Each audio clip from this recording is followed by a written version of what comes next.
வணக்கம். அனைவருக்கும் என்னுடைய இனிய காலை வணக்கத்தை பதிவு செய்து கொள்கிறேன். இந்த பதிவு எதுக்குன்னு சொன்னால், இப்போ திருவாரூர் மாவட்டம் முத்துப்பேட்டைக்கு அருகே உப்பூர்னு ஒரு கிராமம். அந்த கிராமத்தில் முனியப்பன்னு ஒரு விவசாயி கதிரெலாம் முற்றி அறுவடைக்கு தயாராக இருக்குது. ஆனால் மழையால் பாதிக்கப்பட்டு அந்த பயிர் மிகவும் மோசமாகி விளைச்சலே இல்லாமல் வீணாகிவிட்டது அப்படின்னு சொல்லி ரொம்ப கவலையோடு இருந்திருக்கிறார். கவலையோடு இருந்து புலம்பிக்கிட்டே இருந்தவர் என்ன செய்கிறான்னு சொன்னால், களைக்கொல்லி மருந்தை குடிச்சிட்டு வீட்டுக்கு பின்னாடி இறந்து கிடக்கிறார். போய் பார்த்துட்டு பையனும் மனைவியும் போய் பார்த்துட்டு கதறி, இதேமாரி மனக்கவலையோடு இருந்து இதேமாரி பண்ணிட்டாரு அப்படின்னு சொல்லிட்டு ஹாஸ்பிட்டலில் கொண்டு போயிட்டு, அதுக்கப்புறம் ஃபார்மாலிட்டிஸ் நடக்குது. காவல்துறை வருது. உதவி ஆய்வாளர், முத்துப்பேட்டை உதவி ஆய்வாளர்கிட்ட அவங்க கம்ப்ளைண்ட் பண்ணுறாங்க.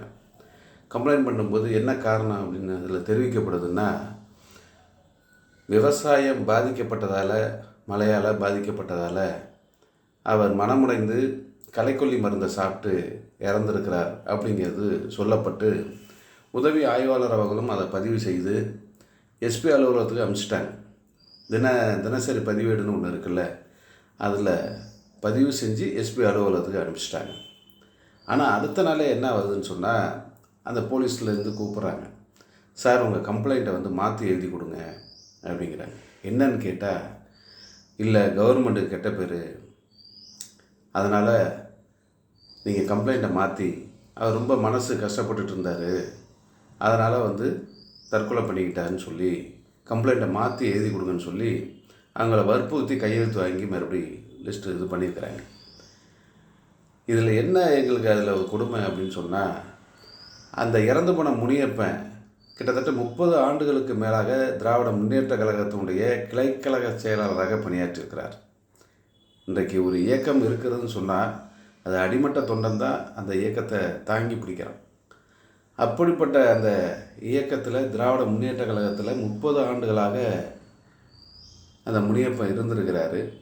திமுக அரசாங்கம் நடக்குது.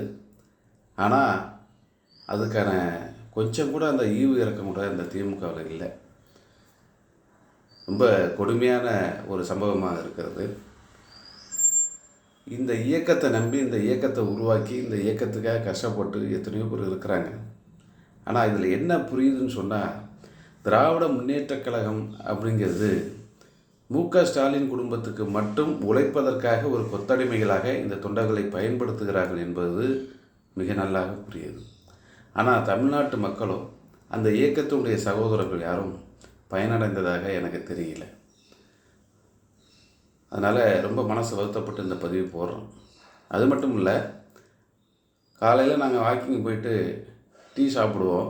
டீ சாப்பிட்ற இடத்துலலாம் என்ன சொல்கிறாங்கன்னு சொன்னால், மாண்புமிகு எடப்பாடியார் காலத்தில் எங்களுக்கு பயிர் இன்சூரன்ஸ் அதிகமாக கிடச்சிது, எங்களுக்கு அந்த பிரச்சனை இல்லாமல் இருந்தது, ஏதோ ஒரு வகையில் எங்களுக்கு பணம் கிடைக்கக்கூடிய அளவுக்கு எடப்பாடியார் செஞ்சார். ஆனால் இந்த கவர்மெண்ட்டில் ஒரு பைசா கூட வழி இல்லை, அந்த அளவுக்கு இன்றைக்கி விவசாயம் பாதிக்கப்பட்டிருக்கு அப்படின்னு சொல்லிட்டு அவங்க அந்த விவசாயிகள்லாம் பேசுகிறாங்க. அங்கே கூடி நிற்கிறவங்க, டீ சாப்பிட்றவங்க பேசிக்கிட்டு இருக்கிறாங்க. ஆக நல்லா தெரியுது, இந்த திமுகவுடைய செயல்பாடுகள் ஒட்டுமொத்தமாக அந்த குடும்பத்தினுடைய நன்மைகளுக்காகவும், ஒரு சில அமைச்சர்களுக்காகவும், தன்னுடைய வாரிசுகளுக்காகவும் அந்த இயக்கம் செயல்பட்டு கொண்டிருப்பது நல்ல நிதர்சனமாக எல்லாருக்குமே தெரியுது. ஆனால் ஏன் அது இன்னும் புரியலன்னு தான் தெரியல திமுகவில் இருக்கக்கூடிய தோழர்களுக்கு. நல்லா புரிஞ்சு பாருங்கள். சாதாரணமாக நீங்கள் யாராவது பொறுப்புக்கு அவ்வளோ எளிதாக ஒரு அமைச்சராக வர முடியுமா? அந்த கட்சியில் வர முடியுதா? என்ன காரணம்? இருக்கிறவனே இருக்கிறான், அவன் இறந்தது பிறகு அவன் மகன்தான் இருக்கிறான். ஆனால் ஒவ்வொரு கிராமத்துலேயும் எவ்வளோதோ கஷ்டப்பட்டு இன்றைக்கி இந்த கட்சியை தூக்கி பிடிச்சி நிற்கிறாங்கல்ல, அவங்கலேருந்து யாராவது ஒரு அமைச்சர் வராங்களா பார்த்தீங்களா? வரல. ஆனால் அண்ணா திராவிட முன்னேற்ற கழகம் மட்டும்தான் சாதாரண நிலையில் இருந்தாலும், சாதாரண கிளைக்கழக செயலாளர் இருந்தாலும் அவர்கள் மேலே வருவதற்கு ஒரு வாய்ப்பு இருக்கிறது. அதற்கு உதாரணம் நம்முடைய எடப்பாடியார் அவர்கள் தான். அதனால தான் இன்றைக்கி சாதாரணமாக குடிசையில் இருக்கக்கூடிய மக்கள் எல்லாம் ஏழை எளிய மக்கள் எல்லாம் திராவிட முன்னேற்ற கழகத்தை விட அண்ணா திராவிட முன்னேற்ற கழகம் தான் நம்மை வாழ வைத்த இயக்கம் அண்ணா திராவிட முன்னேற்ற கழகம் என்ற அடிப்படையில் இருக்கிறார்கள்.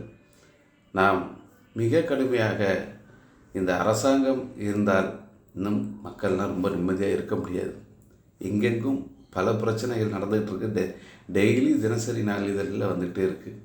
ரொம்ப மனசு கஷ்டமாக இருக்குது. ஒரு ஆரோக்கியமான ஒரு அரசாங்கம், நல்ல விதமாக மக்களை பாதுகாக்கக்கூடிய ஒரு அரசாங்கம் இருக்கணும். அது இல்லை திராவிட முன்னேற்ற கழகம். நல்லா உங்கள் எல்லாருக்குமே புரியுது. அரசு துறைகள், அரசு அதிகாரிகள், காவல்துறை அதிகாரிகள் எல்லாருமே அதுக்கு சேவகம் செய்வதற்கு, அவர்களுக்கு அந்த குடும்பத்துக்கு சேவகம் செய்வதற்காக மட்டும்தான் செயல்படுத்தக்கூடிய ஒரு சூழ்நிலையாக இருக்கிறது. மக்களை காப்பதற்காக இந்த அரசாங்கம் இல்லை. ஒரே ஒரு நம்பிக்கை இருந்து கொண்டு இருக்கிறது, அது நீதிமன்றங்கள் தான். அந்த நீதிமன்றங்களை வைத்து தான் ஓரளவு இந்த மக்கள் தன்னுடைய உரிமைகளை நிலைநாட்டக்கூடிய வாய்ப்பு இருக்கிறது என்பதை இந்த பதிவில் நான் மனசு வருத்தத்தோடு பதிவு செய்கிறேன். வணக்கம்.